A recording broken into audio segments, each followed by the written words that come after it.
Assalamualaikum warahmatullahi wabarakatuh. Perkenalkan, saya Abigail KB, SUTMSI, dosen tetap pada Prodi Kehutanan, Fakultas Kehutanan dan Ilmu Lingkungan Universitas Halu Oleo. Saat ini saya sedang mengikuti proses sertifikasi dosen reguler tahun 2026 gelombang pertama. Video ini merupakan PDD UKT-PT bidang pengajaran. Pada kesempatan ini, saya akan menyampaikan mata kuliah yang saya ampu sesuai bidang keilmuan saya, yaitu sifat dasar kayu. Mata kuliah ini ditujukan untuk mahasiswa Prodi Kehutanan semester 4 dengan kode mata kuliah MAA 64030 dengan bobot 3 SKS yang diampu oleh 4 orang tim dosen pengampu mata kuliah.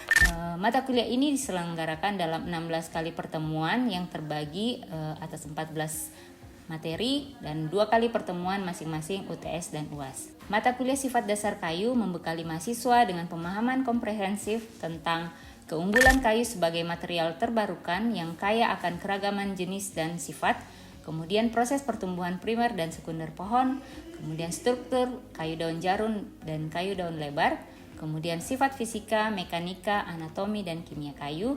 Selanjutnya tindakan silvikultur untuk menghasilkan kualitas kayu dengan tujuan khusus. Kemudian capaian pembelajaran lulusan Prodi yang dibebankan pada mata kuliah ini terdiri dari CPL 3, CPL 4, dan CPL 6, dan juga capaian pembelajaran mata kuliah atau CPMK yang terdiri dari 4 CPMK, kemudian sub CPMK terdiri dari 9 sub CPMK yang tertuang di dalam RPS. Selanjutnya 3 komponen utama dalam proses pembelajaran yaitu delivery, interaction, dan assessment atau DIA. Delivery, kami memberikan materi yang dapat diunduh melalui website jurusan kehutanan, e-field UHO, dan e-learning UHO. Interaction pada kuliah ini meliputi komunikasi 2 arah dengan tanya jawab dan diskusi refleksi bersama, kemudian presentasi interaktif yang dilaksanakan secara langsung dengan tatap muka dan didukung oleh media interaktif berupa video, PowerPoint, kuis interaktif seperti Slido. Selanjutnya asesmen dan atau penilaian pada mata kuliah ini dilakukan. Yang pertama penilaian formatif yang meliputi kuis, penugasan terstruktur, presentasi kelompok, praktikum, penilaian sikap dan keterampilan sesuai RPS. Selanjutnya penilaian sumatif untuk penilaian UTS dan UAS. Model pembelajaran interaktif yang digunakan berupa diskusi kelompok kecil dan project based learning dengan metode presentasi interaktif, praktikum, kolaborasi kelompok, dan respon kreatif. Selanjutnya referensi yang digunakan bersumber dari pustaka utama berupa buku referensi terkait sifat dasar kayu dan artikel jurnal bereputasi nasional dan internasional serta hasil-hasil penelitian serta pengabdian kami yang memiliki nilai kebaruan sehingga mahasiswa mampu meningkatkan pemahaman tentang dasar-dasar pengetahuan terkini dalam ilmu kehutanan dan disiplin ilmu terkait lainnya. Selanjutnya mari kita saksikan video pembelajaran tentang mata kuliah sifat dasar kayu dalam materi anatomi kayu. Selamat menyaksikan. Selamat siang. Siang, Bu. Assalamualaikum warahmatullahi wabarakatuh. Waalaikumsalam warahmatullahi wabarakatuh. Bagaimana kabarnya hari ini? Baik, Bu. Ya, kita bersyukur ya hari ini kita masih diberikan kesehatan dan juga kesempatan untuk hadir dalam perkuliahan kita siang hari ini. Sebelum kita memulai perkuliahan kita, terlebih dahulu mari kita berdoa menurut agama dan kepercayaan masing-masing. Berdoa dimulai.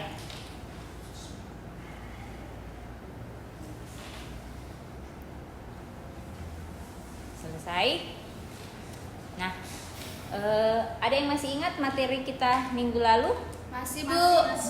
Masih. Tentang apa? Jadi minggu lalu, Bu, kita membahas tentang sifat fisika kayu dan mekanika kayu. Oh iya. Baik ya. Ada yang masih ingat apa itu sifat fisika kayu? Saya, Bu. Ya.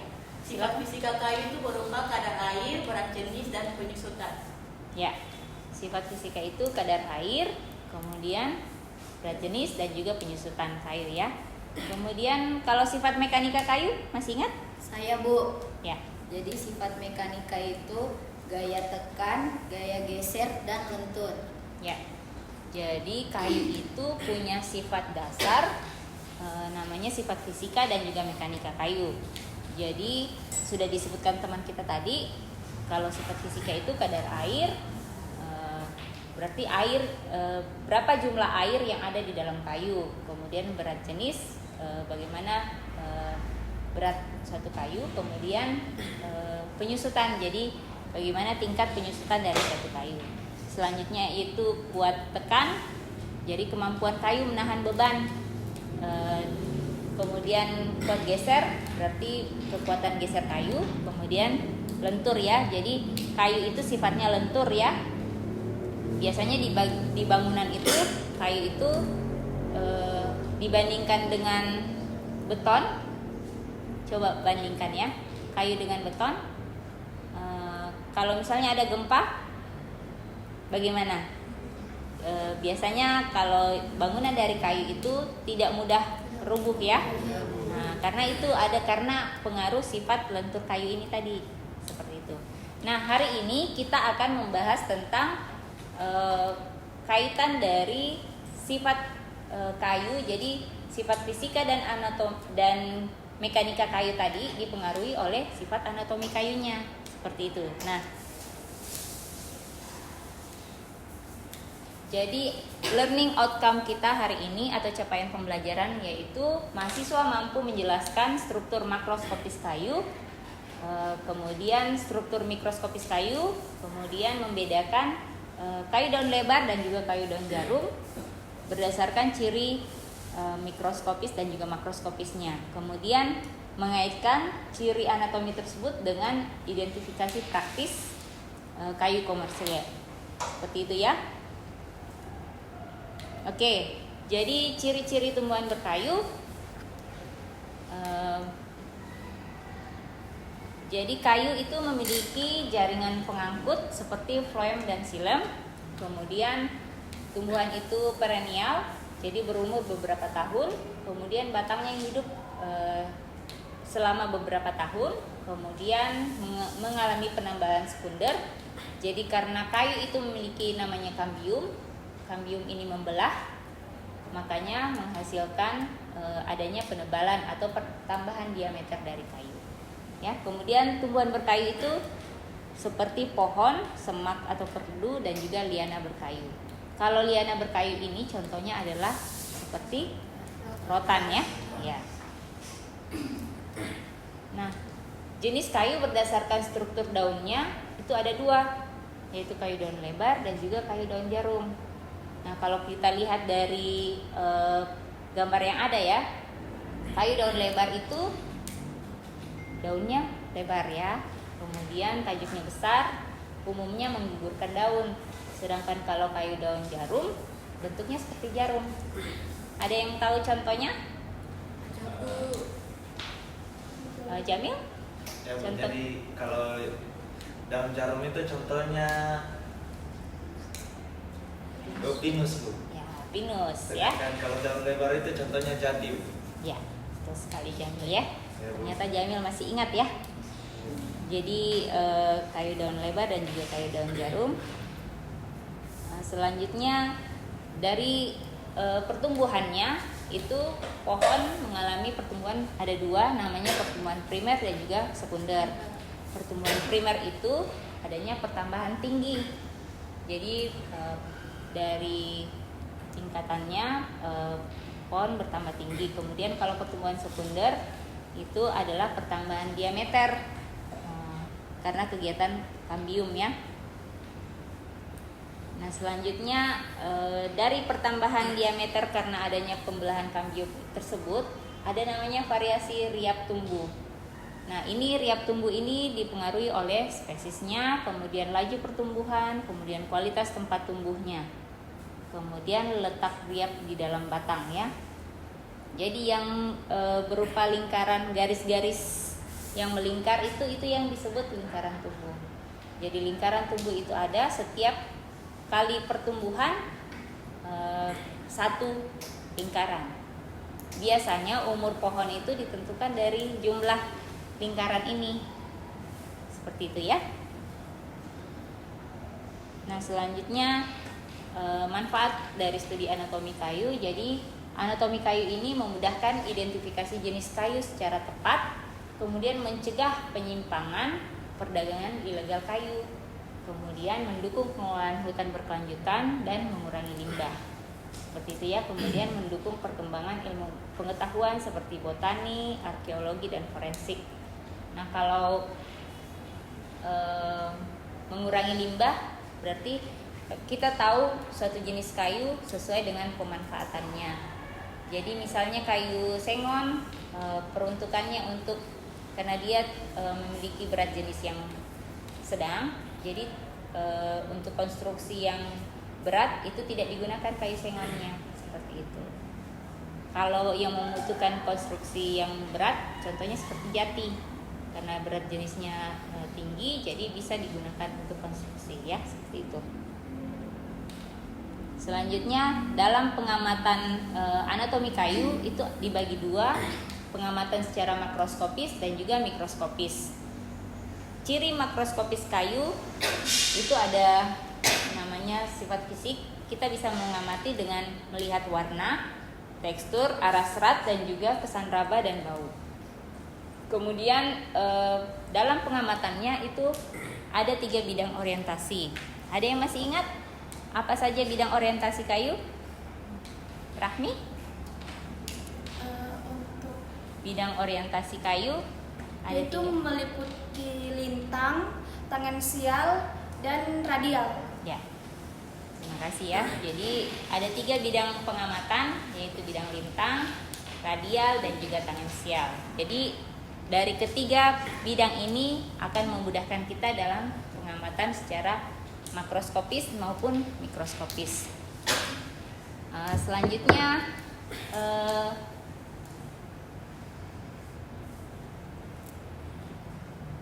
jadi selanjutnya adalah warna kayu dan juga tekstur. Pengamatan warna kayu, kalau kita lihat dari depan sini ada yang warnanya terang dan juga ada yang gelap. Warna kayu itu dibedakan, ada yang terang, ada yang gelap. Itu karena adanya faktor, ada yang tahu? Karena adanya zat ekstraktif. Ya, zat ekstraktif di dalam kayu itu mendukung juga adanya perubahan warna kayu ya. Selain dari namanya pigmen warna, ya, pigmen warna kayu. Jadi warna kayu itu ada yang terang dan ada yang gelap. Warna yang gelap ini disebut kayu teras. Sedangkan yang tampak di luar itu namanya kayu gubal. Kalau kayu teras itu sel-sel kayunya sudah mati atau sudah tidak hidup lagi. Sedangkan untuk sel kayu yang berwarna terang ini itu namanya sel kayu gubal. Sel kayu gubal ini yang merupakan sel kayu yang masih hidup. Jadi semua proses misalnya penyaluran unsur hara dari tanah ke daun ataupun hasil fotosintesis dari daun ke seluruh bagian batang kayunya itu dialirkan di sini, di dekat sini. Kalau kayu itu dari luar ke arah dalam, jadi dari luar itu kan kulit, kemudian di dalam itu ada namanya floem, jaringan floem, kemudian ada namanya kambium. Setelah kambium ada namanya xilem. Seperti itu ya. Selanjutnya adalah serat kayu. Jadi serat kayu ini ada yang lurus, ada juga yang tidak lurus. Ya. Serat kayu yang lurus itu memudahkan untuk pada saat pengerjaan. Jadi mudah untuk dibelah. Kalau seratnya tidak lurus, berarti sebaliknya ya, tidak terlalu mudah pada saat dibelah. Kemudian kesan raba. Nah, ini kayu itu ada yang kasar, ada yang halus. Kemudian kayu itu ada yang mengkilap, ada yang tidak mengkilap. Kira-kira faktor apa yang membedakan? Karena adanya zat ekstraktif pada kayu. Ya, zat ekstraktif di dalam kayu itu adalah faktor yang mendukung kayu itu apakah dia bisa mengkilap atau tidak. Seperti itu ya. Kemudian ini rasa dan bau. Kalau rasa ini kita tidak mungkin makan kayu ya. Ya. Kemudian bau atau aroma dari kayu, biasanya kalau kayu jenis sengon atau jenis legum itu aromanya aroma kacang-kacangan seperti itu ya. Kemudian kalau bau ini disebabkan oleh adanya ya dari biasanya yang kayu teras ini ya, karena ekstraktifnya di sini terkumpul, makanya itulah yang menguap. Namanya volatil ya. Nah, selanjutnya berat jenis dan kekerasan kayu ini bagian dari makroskopis kayu. Jadi berat jenis ini dipengaruhi oleh umur pohon, tempat tumbuh, posisi kayu dalam batang, dan juga kecepatan tumbuh. Kemudian kekerasan, jadi kayu yang berat biasanya lebih keras ya, seperti itu, dan sebaliknya ya. Jadi pada saat dipotong kayu yang seperti kayu ini ya, ada yang tahu jenis kayu ini enggak? Ini kayu apa? Oh iya, Rio. Jati dan sengon. Mana yang jati, mana yang sengon? Yang jati ini Ini jati. Kemudian yang ini sengon. kayu sengon ya. Coba pegang. Mana yang lebih berat? Yang jati. Jati yang ya. besar. Ya. Kalau yang sengon terlihat lebih ringan. Ya. Jadi dari dua contoh ini menunjukkan kepada kita bahwa jenis kayu itu berbeda sifatnya ya.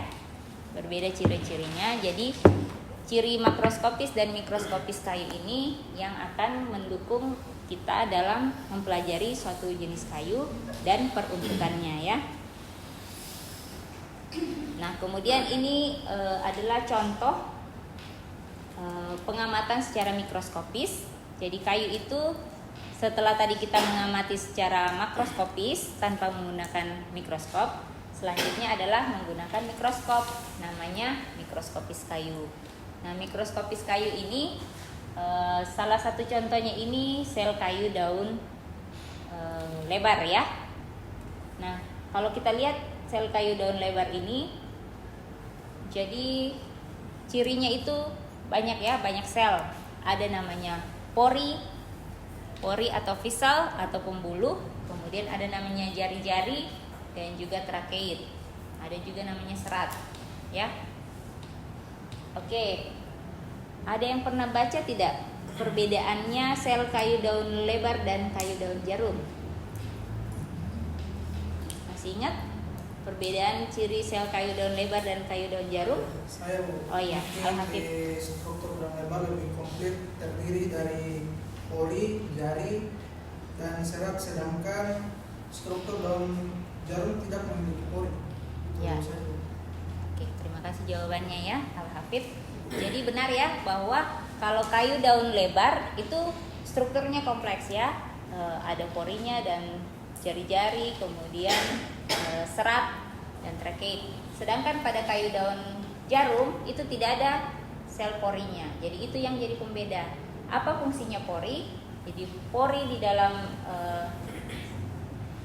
sel itu berfungsi sebagai saluran air dan juga unsur hara mineral yang berfungsi khususnya pada saat pohon itu masih hidup sebagai saluran transportasi seperti itu ya. Jadi mengantarkan air dan unsur hara ke daun untuk proses fotosintesis. Dan setelah makanannya sudah jadi di daun, kemudian disalurkan kembali ke seluruh bagian pohon tersebut.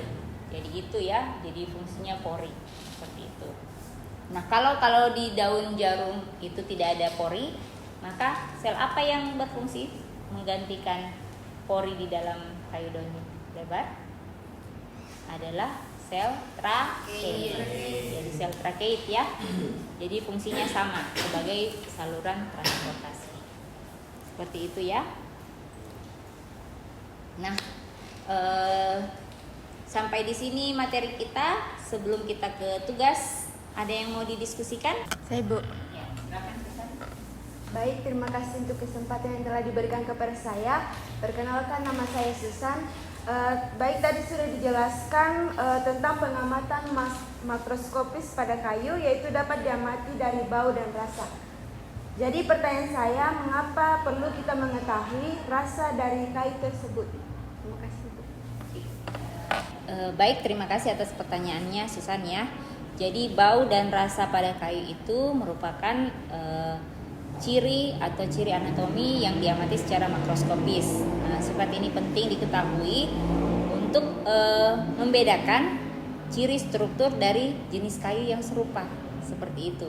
Jadi bau, rasa itu, jadi kalau suatu jenis kayu, dua jenis kayu yang sama, jadi mirip ya. Jadi rasa ini penting untuk membedakan kedua jenis kayu tersebut, seperti itu ya. Ada lagi yang mau bertanya? Silakan. Saya Bu. Baik, sebelumnya perkenalkan nama saya Jamiluddin. Saya ingin bertanya terkait ini Bu. Apakah pola serat kayu itu berpengaruh terhadap tekstur kayu Bu? Oke. Terima kasih pertanyaannya Jamil ya. Iya Bu. Tekstur kayu dan Pola serat kayu, pola arah serat kayu. Ya. Jadi kalau kita lihat, ada yang mau bantu saya ini? Kalau tekstur kan kita bisa lihat, coba Jamil sendiri lah. Tekstur kayu coba dilihat.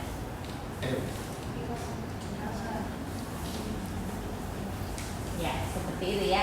Ini pengamatan makroskopis. Teksturnya ada yang bagaimana? Kalau yang kayu sengon? Ya, lebih ringan. Ya, teksturnya apakah kasar atau halus? Halus. Yang keduanya karena sudah dihaluskan ya. Tapi secara umum tekstur itu dipengaruhi juga oleh arah serat kayu. Kalau arah seratnya lurus, kayunya itu lebih halus seperti itu. Kalau arah seratnya tidak lurus, miring-miring, berarti kayunya lebih kasar seperti itu ya. Baik, demikian. Ada lagi yang mau bertanya? Jelas Bu. Sudah jelas ya? Baik, kalau sudah jelas, kita selanjutnya kesimpulan dari hari ini bahwa sifat anatomi kayu merupakan sifat yang perlu diketahui dan dipelajari untuk membantu kita dalam proses identifikasi suatu jenis kayu. Ciri anatomi kayu ini dapat dilihat secara makroskopis dan mikroskopis dari bidang pengamatan, 3 bidang pengamatan, yaitu radial, aksial, dan juga tangensial. Kemudian kayu itu terbagi 2 kelompok, yaitu kayu daun lebar dan juga kayu daun jarum. Nah, untuk memperdalam lagi materi kita, diberikan tugas terstruktur. Jadi masing-masing mengamati dan menggambar sketsa 3 bidang orientasi kayu seperti yang tadi sudah dijelaskan ya. Jadi mengamati dan menggambar masing-masing jenis kayu.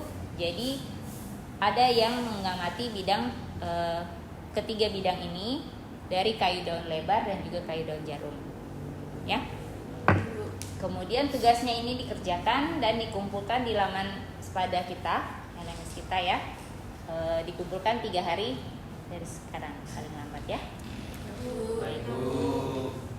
Ada lagi yang mau didiskusikan? Sudah jelas Ibu. Ya. Baik, sebelum menutup saya mengabsen dulu ya. Irma Nurmin, Hadir Bu. Efrasia, Hadir Bu. Nasrum, Diva Regina, Hadir Bu. Jafar, Pakai keterangan Bu. Rio, Hadir Bu. Jamil, Hadir Bu. Risma, Hadir Bu. Arni. Sakit Bu. Oh sakit Iya. ya. Kemudian di Nur Aini, Hadir Bu. Dian, Hadir. Susan, Hadir Bu. Deli, Hadir Bu. Al Hafid, Hadir Bu. Emilia. Izin Bu. Oh iya, baik.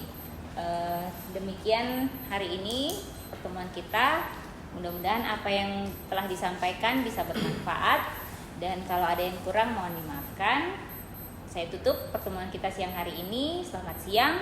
Assalamualaikum warahmatullahi wabarakatuh. Waalaikumsalam warahmatullahi wabarakatuh. Demikian video rekaman proses pembelajaran untuk mata kuliah sifat dasar kayu pada program studi kehutanan Fakultas Kehutanan dan Ilmu Lingkungan Universitas Halu Oleo, Kendari. Semoga dengan adanya video ini bisa menjadi pertimbangan yang baik dalam proses penilaian sertifikasi dosen reguler tahun 2026 gelombang pertama. Akhir kata, terima kasih atas perhatiannya. Selamat siang. Wassalamualaikum warahmatullahi wabarakatuh.